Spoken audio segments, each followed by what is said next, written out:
Good morning, students. Myself Sandeep Srivastava. This is your introduction class. ये आपकी पहली online introduction class है जो मैं आपको सेंड करूँगा। ठीक है, तो हम आज समकालीन भारत प्रथम समकालीन भारत फर्स्ट का चैप्टर नंबर पार्ट 4 को एक्सप्लेन करूँगा मैं। और पाठ का नाम है जलवायु। पाठ का नाम क्या है? जलवायु। तो मैं इस पाठ में क्या क्या आपको समझाऊंगा। जलवायु क्या है, जलवायु की परिभाषा क्या है, जलवायु के घटक क्या हो सकते हैं, जलवायु को क्या क्या चीज़ प्रभावित करती है, इन सब के बारे में आपको मैं बताना चाहूँगा। ठीक है, तो सबसे पहली शुरुआत हम करते हैं जलवायु की परिभाषा से। तो जलवायु की परिभाषा क्या है? एक विशाल क्षेत्र में लंबे समय अवधि में मौसम की अवस्थाओं तथा विविधताओं को कुल योग की जलवायु में एक विशाल क्षेत्र में एक बड़े क्षेत्र में लंबे समय के दौरान मौसम की अवस्थाओं एवं विविधता, मौसम की जो अवस्था है और उसमें जो विविधता है उसके कुल योग को ही जलवायु कहते हैं। ठीक है, मैं फिर से रिपीट करूंगा। एक विशाल क्षेत्र में एक बड़े क्षेत्र, विशाल में बड़ा क्षेत्र में एरिया जिसको हम कहते हैं, बड़ी जगह में लंबे समय बहुत समय तक जो मौसम की अवस्था होती है, मौसम की जो अवस्था होती है और उसमें जो विविधता होती है, विविधता में कभी ठंडी पड़ जाए, कभी गर्मी पड़ जाए, कभी बारिश हो जाए, ठीक है, का कुल योग ही जलवायु कहलाती है। समझ गए? ठीक है। अब क्या आप जानते हैं मानसून शब्द की उत्पत्ति अरबी भाषा के शब्द मौसम से हुई है। ठीक है, जिसका शाब्दिक अर्थ क्या होता है? मौसम। मानसून का अर्थ क्या होता है? एक वर्ष के दौरान वायु की दिशा में ऋतु के अनुसार परिवर्तन। क्या? एक वर्ष के दौरान एक वर्ष के दौरान वायु की दिशा में ऋतु के अनुसार परिवर्तन। आपने देखा होगा ना, जो हमारा मौसम होता है वो परिवर्तित होता रहता है और मौसम परिवर्तनशील ही होता है। पिछले 2 अध्यायों में आप हमारे देश की, हम पिछले जो पाठों में स्थल आकृतियां, अफवाहों के बारे में पढ़ चुके हैं। ठीक है, अब मैं इसको पुस्तक से पढ़ाऊंगा आपको, ठीक है, और समझाऊंगा। किसी क्षेत्र के प्राकृतिक पर्यावरण को समझने के लिए 3 मूल तत्व, क्या 3 मूल तत्व में से 2 तत्व ये ही हैं, स्थल आकृतियां और अफवाह। क्या? स्थल आकृतियां, पहला स्थल आकृतियां,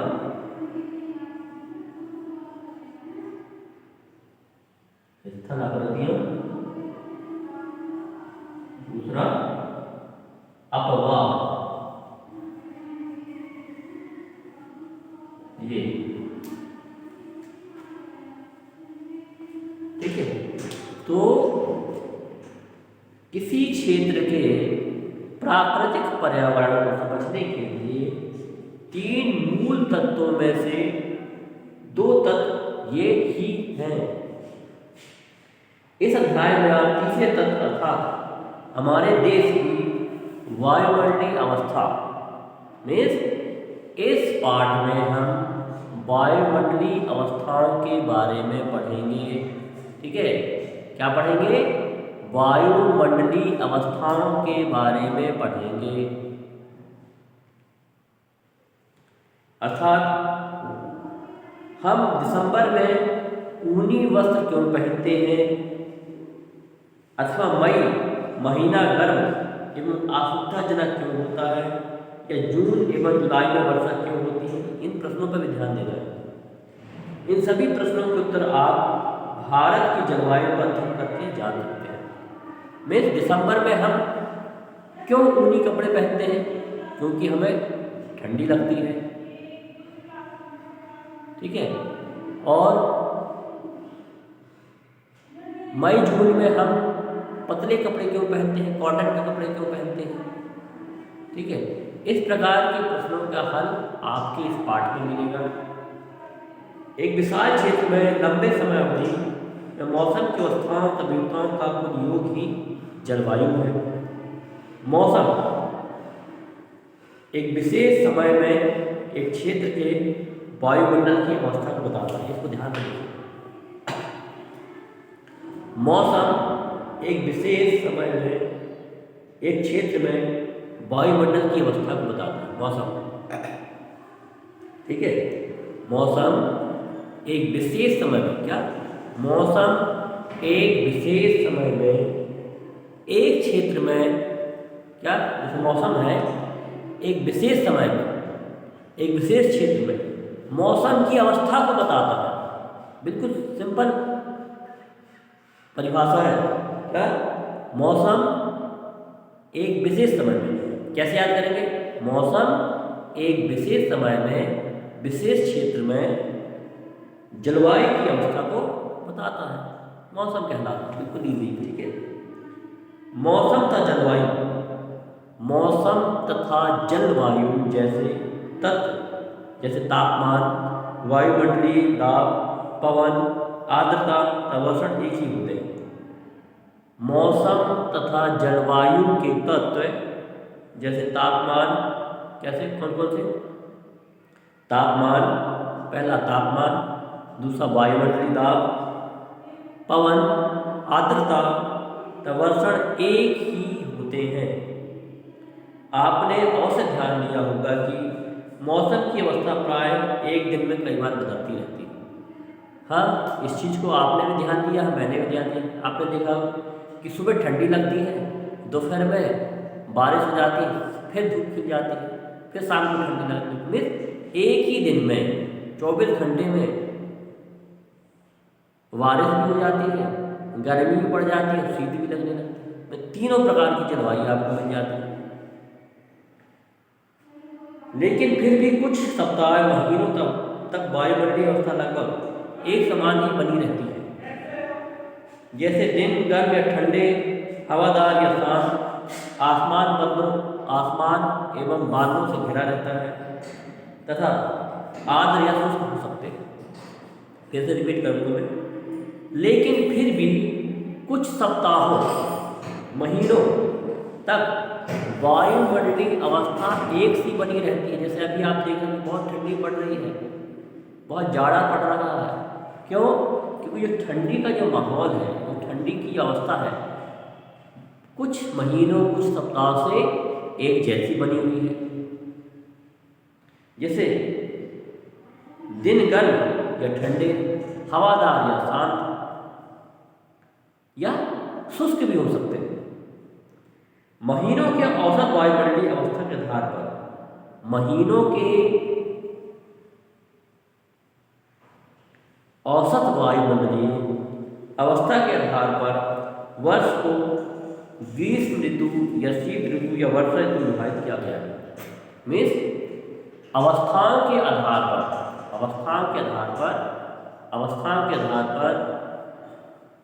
जलवायु की अवस्थाओं के आधार पर वर्ष को शीत ऋतु, वर्षा ऋतु या ग्रीष्म ऋतु में विभाजित किया गया है।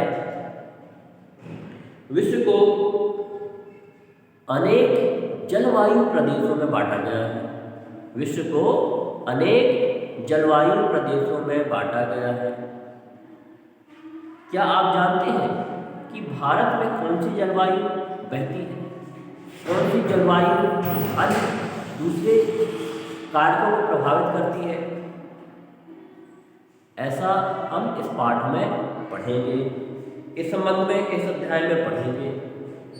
भारत की जलवायु को मानसूनी जलवायु कहा जाता है। ध्यान रखिएगा, अगर आपसे कोई प्रश्न पूछे कि भारत की जलवायु को कौन सी जलवायु कहा जाता है, तो भारत की जलवायु को मानसूनी जलवायु कहा जाता है। एशिया में इस प्रकार की जलवायु मुख्यतः दक्षिण तथा पूर्वी भाग में पाई जाती है।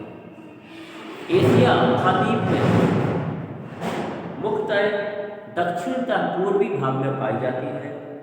सामान्यतः प्रतिरूप में लगभग एक रूपता होते हुए भी लगभग प्रतिरूप में एक रूपता होने के बावजूद देश की जलवायु अलग अलग होती है। मीन्स दक्षिण और पूर्वी भाग में या दक्षिण पूर्व में जलवायु एक जैसी होगी, लेकिन हमारे प्रदेश में या हमारे देश में क्या जलवायु एक जैसी होती है? आपने देखा होगा कि नवंबर के महीने में, नवंबर दिसंबर के फर्स्ट वीक में जब हमारे यहाँ थोड़ी थोड़ी गर्मी और ठंडी पड़ने लगी थी, तो कुछ प्रदेशों में भारी बारिश हो रही थी, बाढ़ आ गई थी। तो ये इसका कारण क्या है? ग्लोबल वार्मिंग, जो हम कार्बन का उत्सर्जन कर रहे हैं, जो हम प्रदूषण दे रहे हैं, ठीक है, हम प्रदूषण फैला रहे हैं, ये जिससे टेम्परेचर बढ़ रहा है, इससे ग्लोबल वार्मिंग हो रही है, जिससे पृथ्वी का जो संतुलन है वो बिगड़ गया है। ठीक है, तो इसको हम बाद में समझाएंगे। आइए हम दो महत्वपूर्ण तत्व तापमान और वर्षण, तापमान और वर्षण, तापमान और वर्षण। अब देखो ये एक दूसरे से जुड़े हुए हैं। तापमान और वर्षण एक दूसरे से जुड़े हुए हैं। कैसे? तापमान बढ़ेगा, पानी गर्म होगा, जलवाष्प बनेगी, बादल बनेंगे, भारी बारिश होगी। वर्षण, जब ये प्रक्रिया चालू रहेगी, तापमान बढ़ने का, तो बारिश ऑलरेडी होगी। ठीक है, तो एक दूसरे के पूरक है, इसको ध्यान में रखिएगा। एक स्थान से दूसरे स्थान पर, तो एक मौसम से दूसरे मौसम में इनमें किस प्रकार की भिन्नता है, इसको हम पढ़ेंगे। गर्मियों में राजस्थान के मरुस्थल में कुछ स्थानों का तापमान, राजस्थान का तापमान 50 डिग्री से ऊपर हो जाता है। क्यों? क्योंकि वहाँ पर महीन रेत पाई जाती है, रेत बहुत जल्दी गर्म होती है और रेत बहुत जल्दी ठंडी भी हो जाती है। तो जितनी रेगिस्तान में गर्मी पड़ती है उतना ठंडी भी पड़ती है। ठीक है,